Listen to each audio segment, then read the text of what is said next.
Let's bring in retired U.S. Army Major General William Enyart on this. General, thank you so much for making the time tonight. Good evening, Natasha. It's great to be with you. Why do you suspect President Biden is reversing course on this and now allowing Ukraine to use these powerful long-range American missiles inside of Russia? Well, I think there are two factors. Number one, North Korea has now furnished over 10,000 soldiers to Russia, and those soldiers have moved up to the front lines. And two, Russia just launched a massive missile and drone attack targeting areas throughout Ukraine in an attempt to destroy the Ukrainian energy infrastructure, thereby damaging the Ukrainian economy and killing innocent civilians along the way. You know, I'm glad you bring that up as well. And we know Russia has deployed tens of thousands of troops to Kursk in particular, which is under Ukrainian control.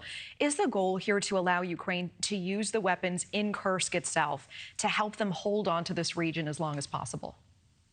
Well, I think the goal is to disrupt Russian logistics and disrupt massive movements of troops and armor. These missiles, and I think calling them long range is a little bit of a misnomer. The range on these is about 190 miles.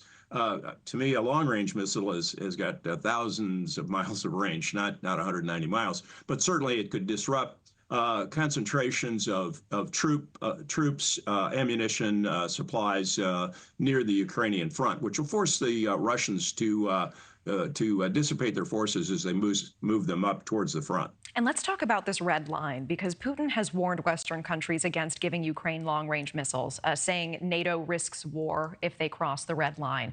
Do you think using these missiles would lead to an escalation in the war?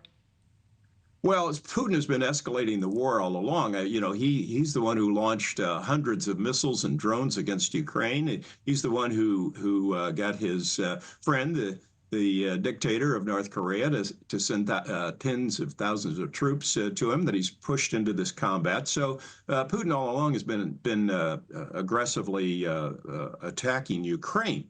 Now, whether he would attack NATO, that simply is not very likely at all. Putin's got all he can do to handle Ukraine. He certainly could not handle the combined forces of the NATO countries. What are the implications for Trump's plans to negotiate a deal to end the war? Well, actually, this could well help Trump's plans because it would put the Ukrainians in a stronger position. And Putin only understands one thing. Putin only understands strength. He doesn't understand weakness. He's not going to negotiate against a weaker opponent. He's simply going to take what he wants. So in the long run, I think this certainly can help Trump's position in negotiating this conflict. You know, we are nearing the 1,000-day mark of the war. Lena Shirazi was just reminding us there. And as you mentioned, thousands of North Korean soldiers are now fighting with Putin, with Russia. How likely are we to see a quick peace deal under President Trump? And what do you suspect that deal might look like?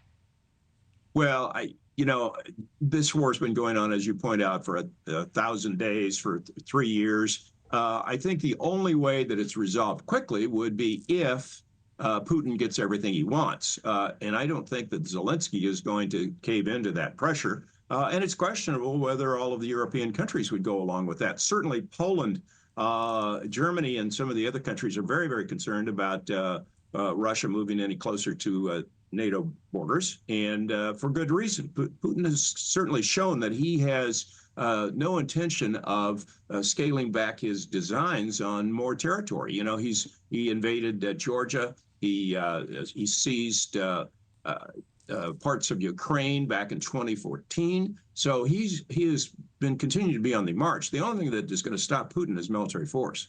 All right, Major General William Enyart, always appreciate the context, the analysis. Thank you so much. Good to be with you, Natasha. Thanks for watching. Go to joinnn.com to find News Nation on your screen. And don't forget to click the red subscribe button below to get more of News Nation's fact-driven, unbiased coverage.